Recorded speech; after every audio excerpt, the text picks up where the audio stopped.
मनमोहन ज्ञान सेतु चैनल में स्वागत है। नए हो तो चैनल को सब्सक्राइब करो। घर में यदि किसी भी प्रकार की उठापटक चल रही है तो दो तरह की चीजें हो सकती हैं। पहला यह कि कोई भूत प्रेत हो या दूसरा यह कि अन्य किसी भी प्रकार की कोई नकारात्मक चीज हो। यदि दोनों में से कोई भी एक घर में प्रवेश कर जाती है तो घर में रहने वाले सभी सदस्यों का जीवन धीरे धीरे बदलने लगता है। सवाल यह है कि कैसे जाने कि घर में भूत या अन्य कोई नकारात्मक ऊर्जा का निवास है। तो मित्रों, हम इसके कुछ लक्षण बताते हैं। पहला यह कि नकारात्मक ऊर्जा या भूत प्रेत होते हैं तो घर का वातावरण बदल जाता है। शीतल और शांत वातावरण गर्म और भयानक लगने लगता है। तारांकन दूसरा यह कि घर का हर सदस्य एक दूसरे से झगड़ने लगता है या वह बात बात पर क्रोध करता है। कोई किसी से प्रेमपूर्ण वार्तालाप नहीं करता है। तारांकन पहला यह कि नकारात्मक ऊर्जा या भूत प्रेत होते हैं तो घर का वातावरण बदल जाता है। शीतल और शांत वातावरण गर्म और भयानक लगने लगता है। तारांकन दूसरा यह कि घर का हर सदस्य एक दूसरे से झगड़ने लगता है या वह बात बात पर क्रोध करता है। कोई किसी से प्रेमपूर्ण वार्तालाप नहीं करता है। उपाय जानने के लिए वीडियो पर क्लिक करें। तारांकन तीसरा यह कि अकारण ही कोई ना कोई व्यक्ति बीमार रहने लगता है। दवा खाना पीछा नहीं छोड़ता है। तारांकन चौथा यह कि आपके या घर के किसी सदस्य के मन में आत्महत्या या हत्या करने जैसे विचार आने लगते हैं। तारांकन पांचवा यह कि घर में रात को सोते समय हमेशा डर लगा रहता है और नींद भी ठीक से नहीं आती है। तारांकन छठा यह कि घर में घुसते ही अच्छा नहीं लगता है। किसी भी सदस्य का घर में रहने का मन नहीं करता है। तारांकन सातवां यह कि किसी न किसी उपकरण में खराबी आती रहती है। तारांकन आठवां यह कि घर के बच्चों का पढ़ाई से मन उचट जाता है तथा वे भी चिड़चिड़े और जिद्दी हो जाते हैं। तारांकन कहने का मतलब यह कि सुख, शांति और समृद्धि चली जाती है। ऐसे में आपको क्या उपाय करना चाहिए, तो चलिए यह भी जान ही लेते हैं। उपाय जानने के लिए वीडियो पर क्लिक करें। वेब दुनिया पर पढ़ें भूत पीड़ा। यदि किसी व्यक्ति को भूत लग गया है तो वह पागल की तरह बात करने लगता है। मूड होने पर भी वह किसी बुद्धिमान पुरुष जैसा व्यवहार भी करता है। गुस्सा आने पर वह कई व्यक्तियों को एक साथ पछाड़ सकता है। उसकी आंखें लाल हो जाती हैं और देह में सदा कंपन बना रहता है। पिशाच पीड़ा। पिशाच प्रभावित व्यक्ति सदा खराब कर्म करना है, जैसे नग्न हो जाना, नाली का पानी पीना, दूषित भोजन करना, कटु वचन कहना आदि। वह सदा गंदा रहता है और उसकी देह से बदबू आती है। वह एकांत चाहता है, इससे वह कमजोर होता जाता है। प्रेत पीड़ा। प्रेत से पीड़ित व्यक्ति चिल्लाता और इधर उधर भागता रहता है। वह किसी का कहना नहीं सुनता। वह हर समय बुरा बोलता रहता है। वह खाता पीता नहीं है और जोर जोर से श्वास लेता रहता है। शाकिनी पीड़ा। शाकिनी से ज्यादातर महिलाएं ही पीड़ित रहती हैं। ऐसी महिला को पूरे बदन में दर्द बना रहता है और उसकी आंखों में भी दर्द रहता है। वह अक्सर बेहोश भी हो जाती है। कांपते रहना, रोना और चिल्लाना उसकी आदत बन जाती है। चुड़ैल पीड़ा। चुड़ैल भी ज्यादातर किसी महिला को ही लगती है।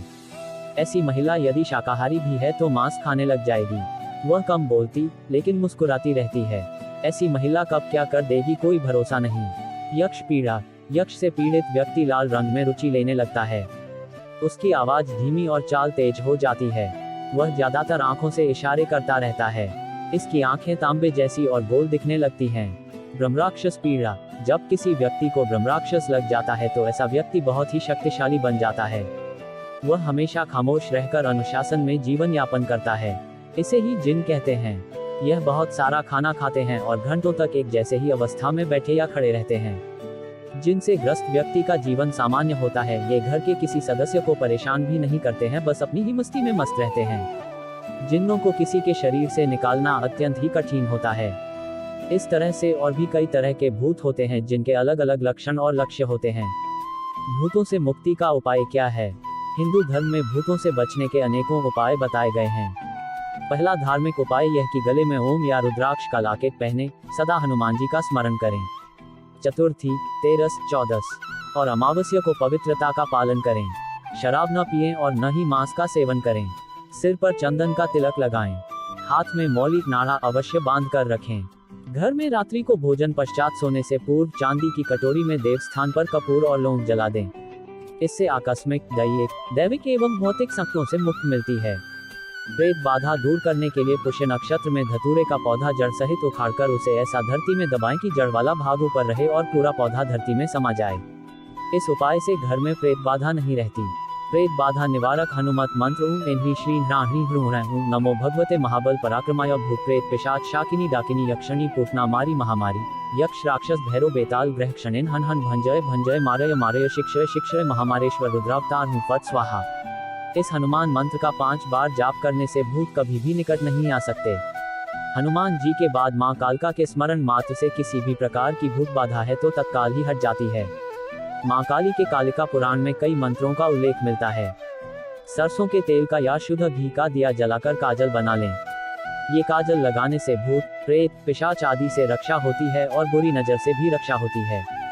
चरक संहिता में प्रेत बाधा से पीड़ित रोगी के निदान के उपाय विस्तार से मिलते हैं। ज्योतिष साहित्य के मूल ग्रंथों प्रश्नमार्ग, बृहत्पराशर, होरासार, फलदीपिका, मानसागरी आदि में ज्योतिषीय योग हैं जो प्रेत पीड़ा, पितृदोष आदि बाधाओं से मुक्ति का उपाय बताते हैं। अथर्ववेद में दुष्ट आत्माओं को भगाने से संबंधित अनेक उपायों का वर्णन मिलता है। सावधानी, नदी, पुल या सड़क पार करते समय भगवान का स्मरण जरूर करें। एकांत में शयन या यात्रा करते समय पवित्रता का ध्यान रखें। पेशाब करने के बाद ढेला अवश्य लें और जगह देखकर ही पेशाब करें। रात्रि में सोने से पूर्व भूत प्रेत पर चर्चा न करें। किसी भी प्रकार के टोने टोटकों से बचकर रहें। ऐसे स्थान पर न जाएं जहां पर तांत्रिक अनुष्ठान होता हो, जहां पर किसी पशु की बलि दी जाती हो या जहां भी लोबान आदि धुम्बे से भूत भगाने का दावा किया जाता हो। भूत भगाने वाले सभी स्थानों से बचकर रहें, क्योंकि यह धर्म और पवित्रता के विरुद्ध है। जो लोग भूत प्रेत या पितरों की उपासना करते हैं वह राक्षसी कर्म के होते हैं। ऐसे लोगों का संपूर्ण जीवन ही भूतों के अधीन रहता है। भूत प्रेत से बचने के लिए ऐसे कोई से भी टोने टोटके न करें जो धर्म विरुद्ध हो सकता है आपको इससे तात्कालिक लाभ मिल जाए, लेकिन अंततः जीवन भर आपको परेशान ही रहना पड़ेगा। अन्य उपाय, यदि बच्चा बाहर से आए और थका, घबराया या परेशान सा लगे तो यह नजर लगने की पहचान है। ऐसे में उसके सर से 7 लाल मिर्च और 1 चम्मच राई के दाने 7 बार घुमाकर उतारा कर लें और फिर आग में जला दें। यदि डरावने सपने आते हों तो हनुमान चालीसा और गजेंद्र मोक्ष का पाठ करें और हनुमान मंदिर में हनुमान जी का श्रृंगार करें व चोला चढ़ाएं। अशोक वृक्ष के 7 पत्ते मंदिर में रखकर पूजा करें। उनके सूखने पर नए पत्ते रखें और पुराने पत्ते पीपल के पेड़ के नीचे रख दें। यह क्रिया नियमित रूप से करें। घर भूत प्रेत बाधा, नजर दोष आदि से मुक्त रहेगा। भूतों के प्रकार। 1. पुरुषों का भूत। हिंदू धर्म में गति और कर्म अनुसार मरने वाले लोगों का विभाजन किया है। भूत प्रेत पिशाच कूष्मांडा ब्रह्मराक्षस वेताल और क्षेत्रपालक। उक्त सभी के उपभाग भी होते हैं। आयुर्वेद के अनुसार 18 प्रकार के प्रेत होते हैं। भूत सबसे शुरुआती पद है, या कहें कि जब कोई आम व्यक्ति मरता है तो सर्वप्रथम भूत ही बनता है। 2. स्त्री का भूत। इसी तरह जब कोई स्त्री मरती है तो उसे अलग नामों से जाना जाता है। माना गया है कि प्रसूता स्त्री या नवयुवती मरती है तो चुड़ैल बन जाती है, और जब कोई कुंवारी कन्या मरती है तो उसे देवी कहते हैं। जो स्त्री बुरे कर्मों वाली है उसे डायन या डाकिनी करते हैं। इन सभी की उत्पत्ति अपने पापों या विचार, अकाल मृत्यु या श्राद्ध न होने से होती है। भूत अपनी शक्ति से क्या क्या कर सकता है। भूतों की शक्ति भूत प्रेतों की गति एवं शक्ति अपार होती है। इनकी विभिन्न जातियां होती हैं और उन्हें भूत प्रेत राक्षस पिशाच यम शाकिनी डाकिनी चुड़ैल गंधर्व आदि कहा जाता है। प्रेत्योनि में जाने वाले लोग अदृश्य और बलवान हो जाते हैं, लेकिन सभी मरने वाले इसी योनि में नहीं जाते, और सभी मरने वाले अदृश्य तो होते हैं लेकिन बलवान नहीं होते। यह आत्मा के कर्म और गति पर निर्भर करता है। बहुत से भूत या प्रेत योनि में न जाकर पुनः गर्भ धारण कर मानव बन जाते हैं। भूत की ताकत। भूत अदृश्य होते हैं। भूत प्रेतों के शरीर धुंधल के तथा वायु से बने होते हैं, अर्थात वे शरीर विहीन होते हैं। इसे सूक्ष्म शरीर कहते हैं। आयुर्वेद अनुसार यह 17 तत्वों से बना होता है। कुछ भूत अपने इस शरीर की ताकत को समझकर उसका इस्तेमाल करना जानते हैं तो कुछ नहीं। कुछ भूतों में स्पर्श करने की ताकत होती है तो कुछ में नहीं। जो भूत स्पर्श करने की ताकत रखता है वह बड़े से बड़े पेड़ों को भी उखाड़ कर फेंक सकता है। ऐसे भूत यदि बुरे हैं तो खतरनाक होते हैं। यह किसी भी देहधारी व्यक्ति को अपने होने का एहसास करा देते हैं।